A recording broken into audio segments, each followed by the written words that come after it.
I had it all worked out in my head, the kind of woman who'd step down off that coach.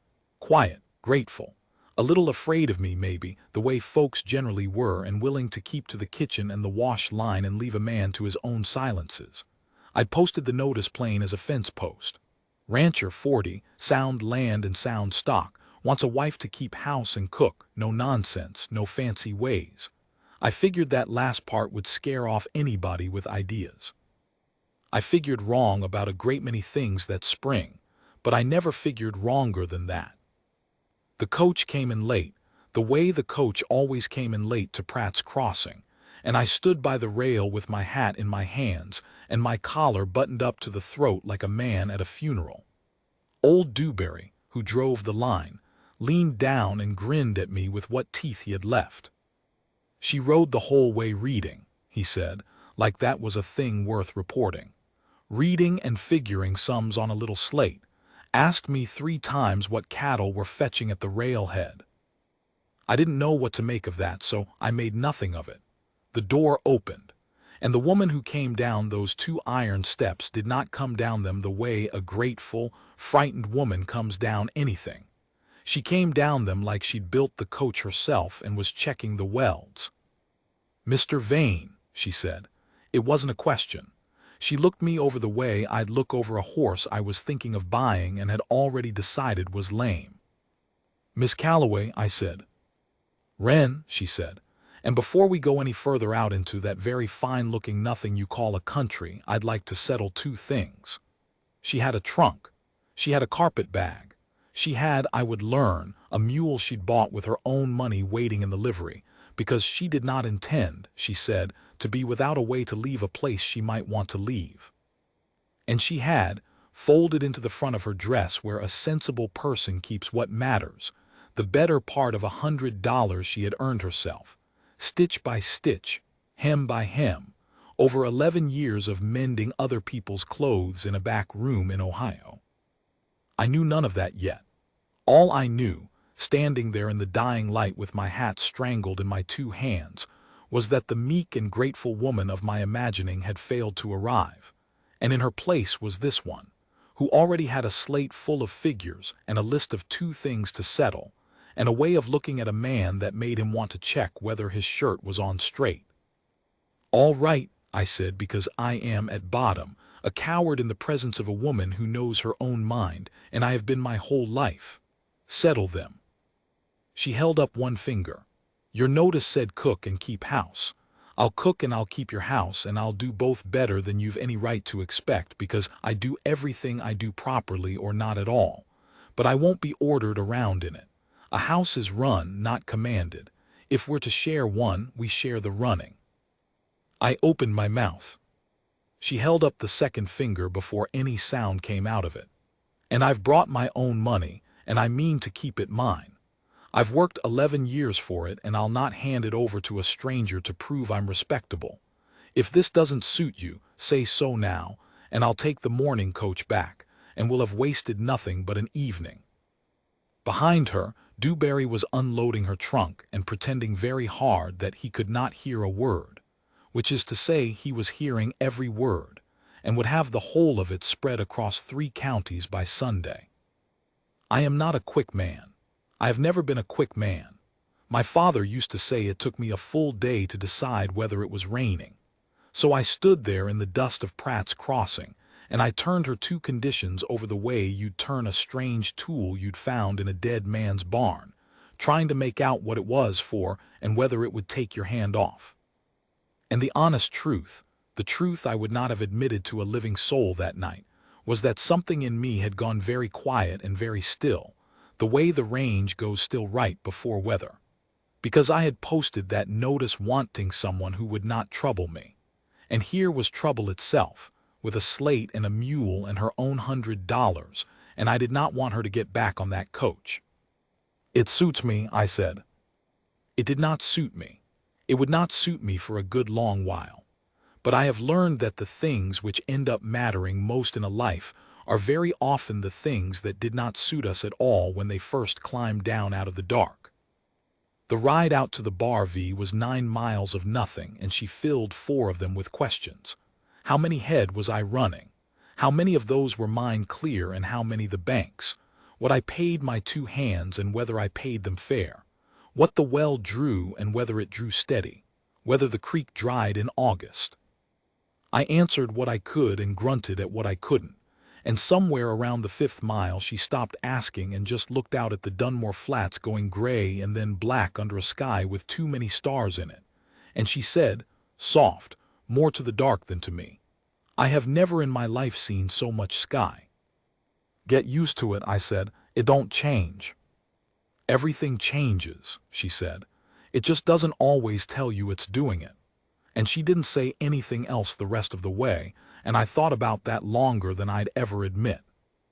I should tell you about myself, since I'm the one telling it, and a man telling a story ought to be honest about who's holding the pen. My name is Garrett Vane, and I built the Bar V out of a quarter section my father left me, and a debt the bank let me carry because they figured I'd fail, and they'd get the land back improved. I did not fail. I worked it instead, the way I worked everything, with my head down and my mouth shut, and by the spring Ren Calloway came I had 400 head and clear title to half of them in a house I'd built with my own hands that had nobody in it but me. There had been people in it. That's the part I didn't put in any notice. My mother had kept that house until the winter of the deep snow took her, and after her my sister, Ada, had kept it, until the fever came through the crossing 2 years before and took her too, and a good half of the town besides. I had buried both of them up on the rise behind the house where you can see the whole of the flats, and after Ada I had stopped going up there, because a man can only stand at so many graves before he starts to feel like the only thing he's good for is putting people in the ground. So I had run that ranch alone for 2 years, and I had told myself it was the loneliness I minded, the empty house, the cold stove, nobody to talk to but a dog and 2 hired men who'd as soon I didn't. And I'd convinced myself that what I wanted was a wife the way you want a stove or a well, a useful thing, quiet and dependable that would warm the place up and not ask anything of me I didn't already have lying around. That's the man who posted that notice. I want you to understand him before you judge what came after, because he deserved a good deal of what came after, and he got it. That first night Wren walked through my front door, set down her carpet bag, and stood in the middle of my front room turning slowly around. The lamp was low. The place was clean enough. I'm not a slovenly man, but it was a clean the way a tool is clean, wiped down and put away and nothing more. She looked at the cold hearth. She looked at the 2 chairs, one of which nobody had sat in since Ada. She looked at the shelf where my mother's clock had stopped at 4:20 some morning 2 years gone, and never been wound again. Whose was the clock? She said. I hadn't expected that. I'd expected her to remark on the dust or the want of curtains. My mother's, I said.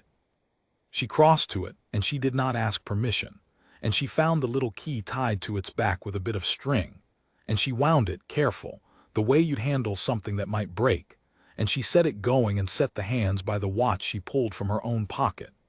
And the room filled up with a sound it had not had in 2 years, a small steady ticking, and I had to go out onto the porch and stand in the cold a minute, and I told her it was to see to the horses, and she let me say it.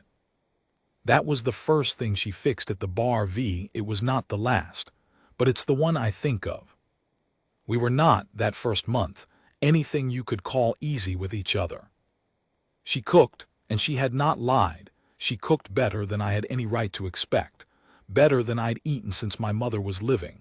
Biscuits that came apart in steam, and away with a tough cut of beef that made you forget it had ever fought a man.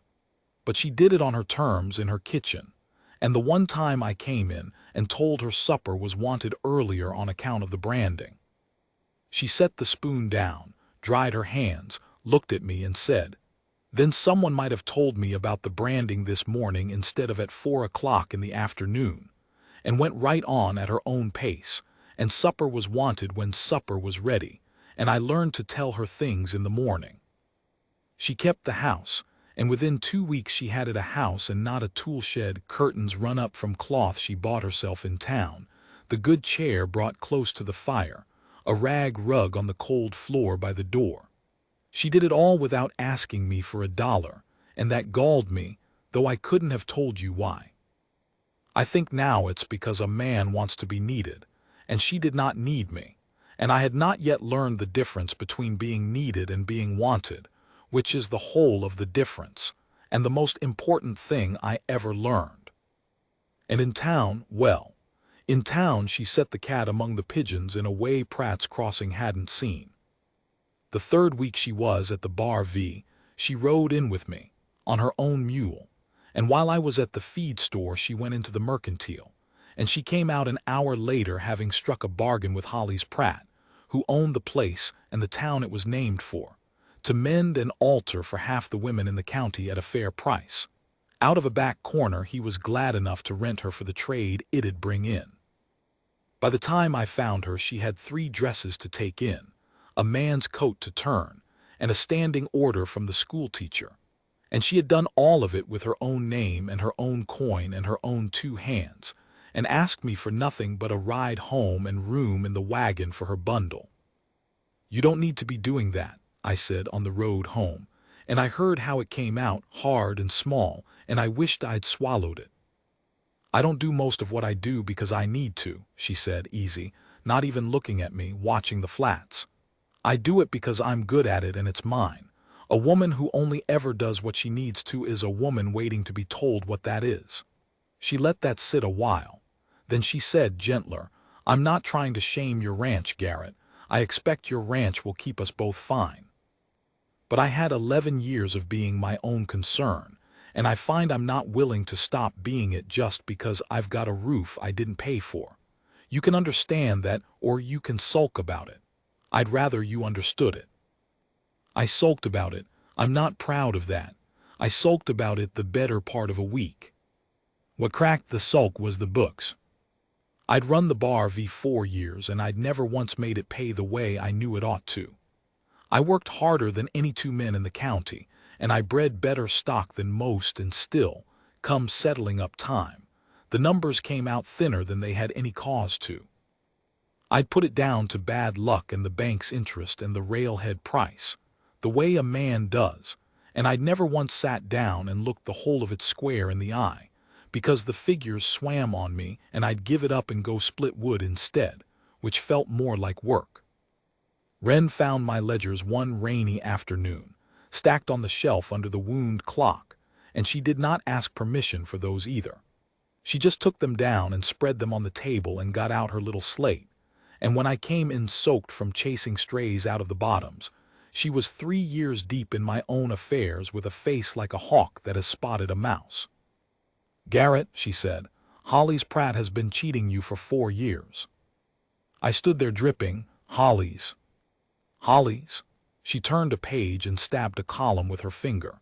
"Every account you settle through his store, he's been short-weighting your credit and overpricing your feed and skimming the difference, a little at a time, never enough that a busy man would catch it, and you, Garrett Vane, are the busiest man and the worst at sums I have ever met in my life." She said it without an ounce of meanness, like she was telling me the weather. "If you'd run your books the way you run your fences, you'd have been clear of the bank a year ago. As it stands, he's had near $300 off you that was yours." $300. I sat down. That was a wall I could have built. That was the bull I'd wanted and told myself I couldn't afford. That was 2 years of clear title, gone into Hollis Pratt's strongbox a dime at a time while I split wood. "How do you know," I said, "that you're reading it right?" She looked at me, and there was nothing hard in it, but there was nothing soft in it either. It was just the plain look of a person who has been right too many times to enjoy being doubted about it. "Because reading it right is what I'm good at," she said. "The same way you're good at the land. I spent 11 years making my living a penny at a time, and you do not make a living a penny at a time without learning to count every one of them twice. I didn't read your books to embarrass you. I read them because you weren't going to, and somebody had to, and I live here now. I live here now." She said it plain like a fact, which it was, and it landed in me strange and warm because she'd said it not as a thing I'd granted her but as a thing that was simply true. She lived here now, and so my troubles were partly hers to set right, not out of duty but out of being where she was. I'd never in my life had anyone take up my troubles like they had a stake in them. Ada had loved me, my mother had loved me, but they'd worried over me. This was different. This was a partner picking up the other end of a thing too heavy for one. "What do we do about Hollies?" I said. I heard myself say it. She almost smiled. Almost. "We don't do anything about Hollies yet," she said. "We let me keep mending in his back corner and keeping his ledgers in the corner of my eye, and we get every figure of yours so straight a blind man could follow it. And then, when the cattle buyer comes through in the fall and Hollies means to take his usual bite, we let him reach for it in front of witnesses and we close the trap." And that's the spring she stopped being the woman who'd failed to be quiet and started being the only person on earth I'd have wanted in the chair next to mine. I won't pretend it went smooth from there. It didn't. We were two stubborn people who'd each run our own lives alone too long to be good at sharing them, and we knocked into each other like two horses in a small corral all that summer. She wanted a kitchen garden and she fenced it herself, and I told her the deer would have it, and she told me the deer would have to come through her first, and they did not come through her. She sat up 2 nights with a lantern and the old shotgun, and after that the deer found other gardens, and I never said a word about it and neither did she. But the beans came in like a green tide, and I ate my words with butter on them. I wanted to drive the herd to the high pasture early, and she said the grass wasn't up there yet, and I'd lose weight off the steers for nothing. And I drove them anyway because they were my steers and a man drives his own steers. And the grass wasn't up there yet.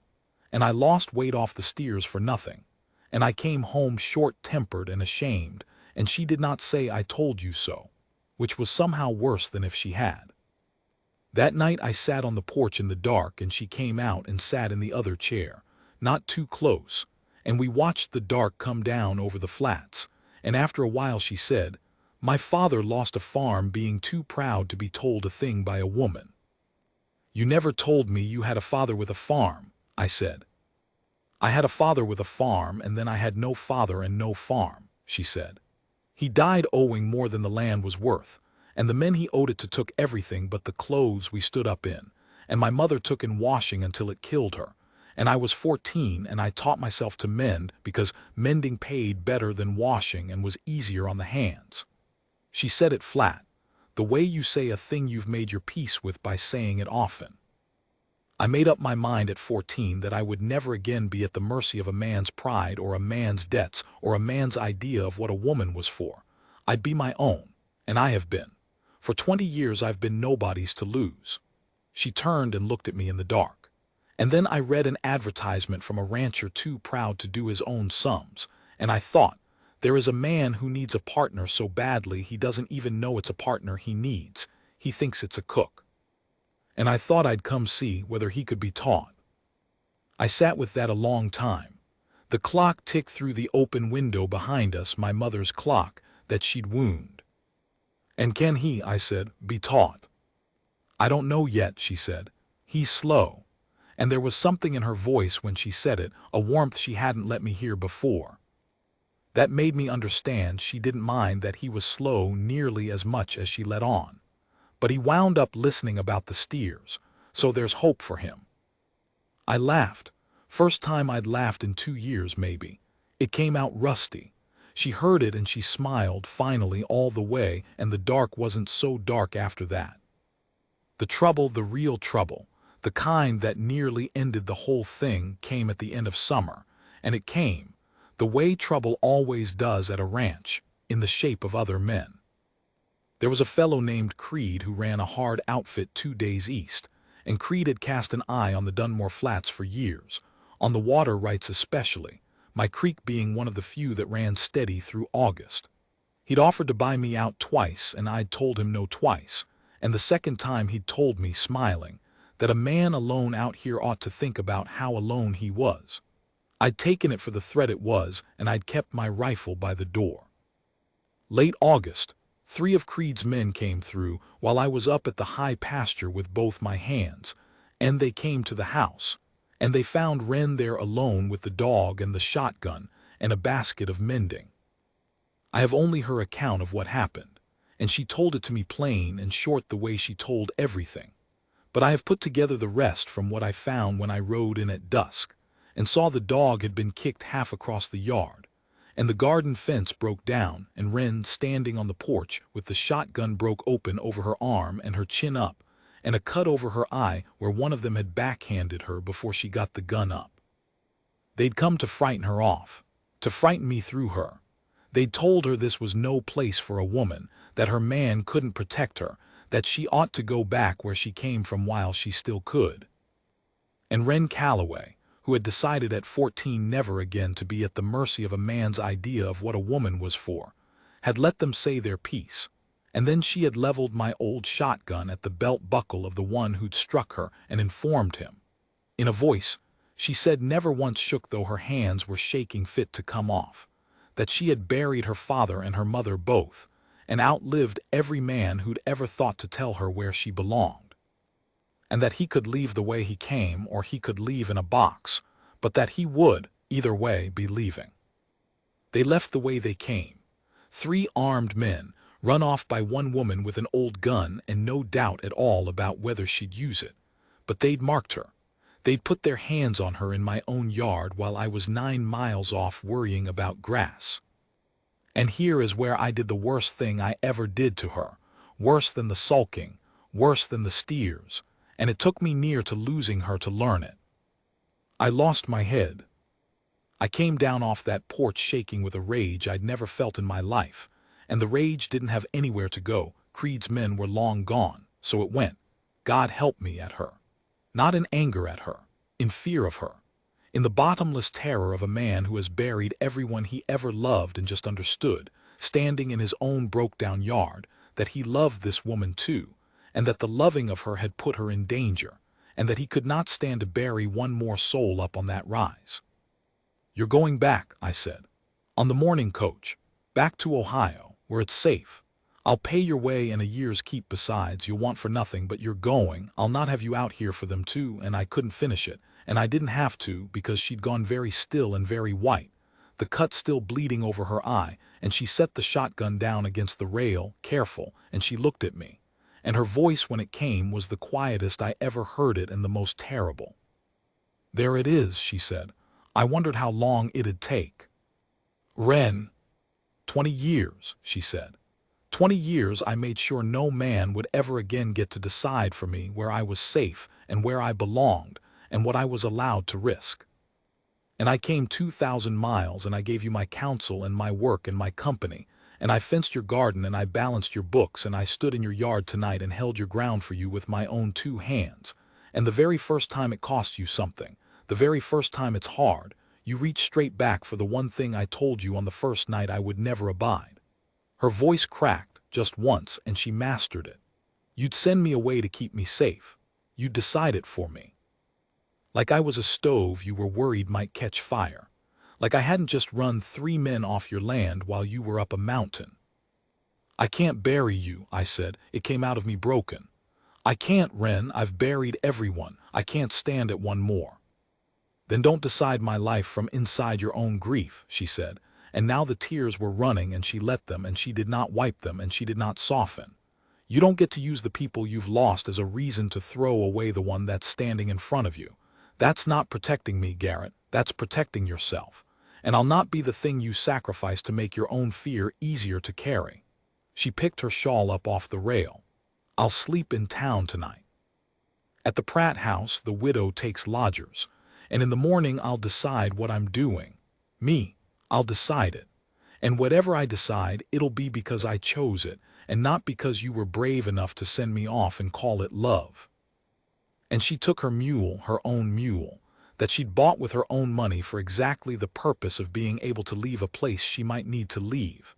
And she rode out into the dark, and I stood in my broke-down yard with the kicked dog crawling back to my feet and my mother's clock ticking through the window behind me, and I understood that I had done it again. I'd reached for the shovel.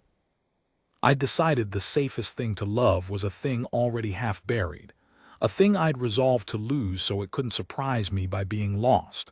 And she'd named it to my face. And she'd been right. The way she was right about the books and the steers and the grass. The way she was right about everything except how slow I was, which she'd underestimated. I did not sleep. I sat up with the clock and the dog, and I looked at the whole of my life square in the eye the way she'd taught me to look at the ledger, and the figures came out plain at last. Every column. I'd run from those graves on the rise for 2 years. I'd posted a notice for a woman who'd be easy to lose. And the Lord, who has a hard sense of humor, had sent me one who would not be lost, who would by God stand in my yard and run off armed men. And I'd taken one look at how much I had to lose and tried to throw her away before she could be taken from me, and called my cowardice care.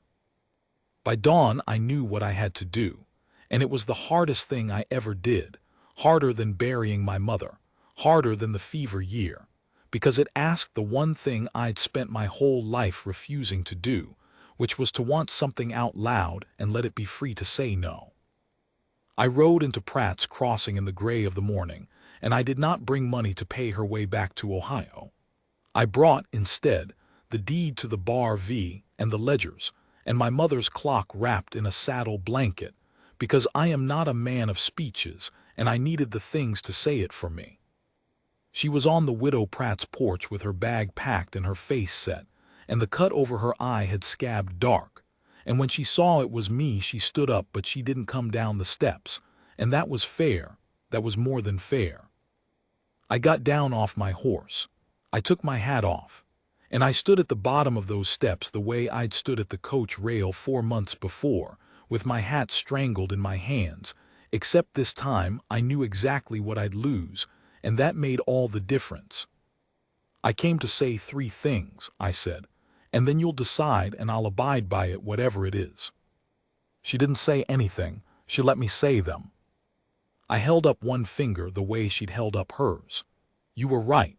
I tried to send you off to spare myself the fear of losing you, and I dressed it up as protecting you, and it was a coward's trick, and I'm ashamed of it, and I won't do it again. Not because I'm not afraid. I'll be afraid every day of my life now, having something worth losing. But I'll not let the fear do my deciding. That's the first thing. Her chin was still up, but something behind her eyes had moved. I held up the second finger. I brought the deed to the Bar V. I set the saddlebag on the bottom step. It's in my name now. I want it in both. Not because you need a roof. You've never needed a thing off me. You've made that plain as a fence post, and I've finally got it through my thick head, but because it's half yours by every right that matters. You straightened it. You saved it $300. You held it with a shotgun. A thing 2 people build and bleed for belongs to both of them. I'm not offering you shelter, Wren. I'm offering you a partnership, the kind you said I needed and didn't know it. Equal. Your name beside mine on the land, your say equal to my say, your money your own and your work your own, and your back corner mending trade your own for as long as you want it, world without end. That's the second thing, and it stands whether or not you ever care a thing for me, because it's only what's fair. She came down 1 step, just one, but she came down it. And then the third thing, which was the hardest, because the first 2 I could do with papers, and the third I could only do with the truth, naked, out loud, with no shovel anywhere in reach. I held up the third finger, and my voice was not steady, and I let it not be steady. I posted that notice for a quiet wife to keep house, I said, because I was too much a coward to write down what I actually wanted, which was for somebody to wind that clock again, for the house to have a voice in it, for somebody to take the other end of the load. I wrote no nonsense, no fancy ways to keep away anybody who might make me feel something, because feeling something is how you end up on that rise with a shovel. And then you climb down off that coach with your slate and your $100 and your 2 conditions, and you were every single thing I'd written to keep away. And the truth is I haven't wanted you to get back on that coach since the first minute, and I've spent 4 months too proud and too scared to say so. I had to stop. I made myself go on. I love you, Wren Calloway, not because you cook, though God knows, not because you keep house. Because you're the smartest, hardest, most wholly your own person I ever stood next to, and standing next to you is the only place I've felt like the house wasn't empty since I was a boy. I don't need you. You taught me there's a better word. I want you. I want you to stay because you want to, and I'll take you on any terms you'll have me.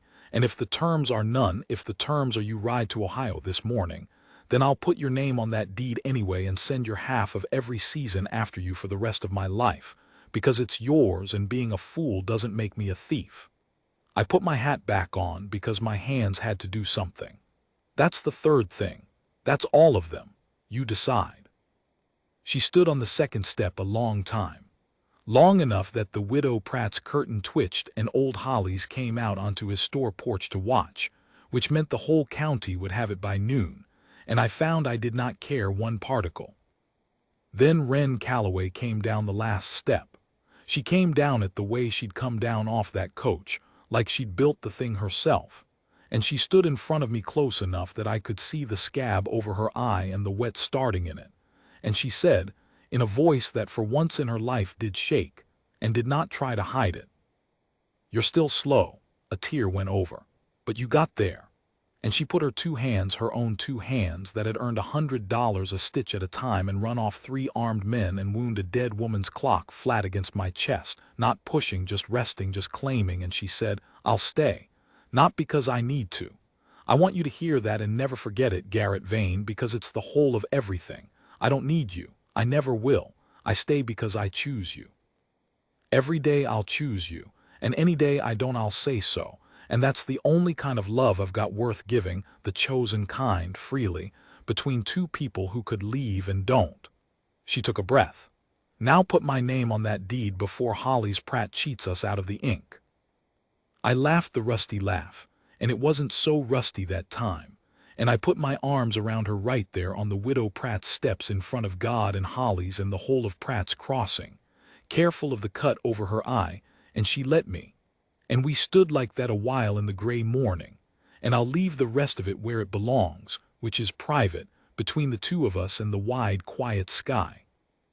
We were married in the church at the Crossing 3 weeks later, and her name went on the deed beside mine the same day, equal, and her $100 stayed her own. And her mending trade ran out of Holly's Pratt's back corner for 2 more years, until she had so much custom she bought the corner outright, and made Holly's the renter, which I have always considered the most thoroughly satisfying thing I ever watched happen to a man. We caught Holly's that fall, by the way, just the way she'd planned it. The cattle buyer came through. Holly's reached for his usual bite right in front of the buyer and 2 ranchers and the bank's man. And Wren laid out 4 years of his short waiting in a voice that never rose, with the figures on her little slate. And Holly's Pratt paid back every dime he'd skimmed off me, and a good deal he'd skimmed off others, and never again in his life tried to cheat anybody who might be married to Wren Vane, which after that was assumed to be everybody. Creed never came at us again either. Word had got around about the woman who'd run his men off with an old shotgun, and a man like Creed wants easy land, and there is nothing easy about land a woman like that is standing on.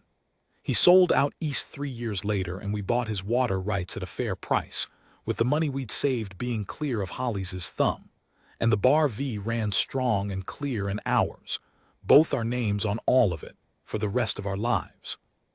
We had children in time. That's their own story and not mine to spend here, except to say that our 2 girls grew up under a mother who taught them, the way she'd taught me, that they were nobody's to lose and nobody's idea of what a woman was for, and that they should each of them keep their own money and their own minds, and their own way to leave any place they ever wanted to leave, and that the only love worth a damn was the chosen kind freely, between 2 people who could go and stay instead. Both of them turned out about as easy to order around as their mother, which is to say not at all, which is to say exactly right. Wren wound my mother's clock every Sunday of her life. It's still on the shelf. It's still going. I wind it now, careful, the way she taught me, with the little key tied on with string. I'm an old man telling this on a porch she fenced, looking out at a sky she said she'd never seen the like of, and I've outlived a good deal, the way a man does if he's stubborn enough, and I've buried more than my share, including, at the last, the one I'd spent my whole life too scared to love out loud. I stood up on that rise for her, finally, with everyone else, and I did not run from it, because she'd cured me of running from things a long time before, the same way she cured me of bad sums and early grass, and the notion that a quiet house was a thing worth wanting. And here's the only wisdom I've got, after all of it, if you'll take it from a slow man who came by it the hard way. I posted a notice for someone to keep house and keep quiet, because I thought what an empty life wanted was a quiet thing that wouldn't trouble it. And the Lord, with his hard humor, sent me instead the loudest blessing of my days, a woman with her own money and her own mind and no intention on this earth of obeying. And she filled that house with a voice, and she would not be lost, and she chose me freely every day, which is the only kind of being loved that ever meant a thing. I'd built a ranch out of nothing before her. Made myself, folks said. Self-made man. But I never made one single thing in my life that was worth half of what I made the morning I gave half of it away and got back in the bargain. The one partner I'd been too proud and too scared to know I'd been wanting all along. She's gone now, the clock's still going, and I find I don't mind the quiet so much anymore because it isn't empty quiet the kind I had before her. It's the quiet of a house that was full and remembers being full and is grateful. That's the difference she taught me in the end. Not needed, wanted. There was never a thing on this earth I owned that I wanted half so much as I wanted her, and the wanting, freely given and freely returned, was the whole of the home we built. That's the truth of it. A man can make himself out of nothing, with his head down and his mouth shut, and call it a life. But it isn't a home until somebody you'd never order around chooses to stay in it, and you, at last, are brave enough to let them choose.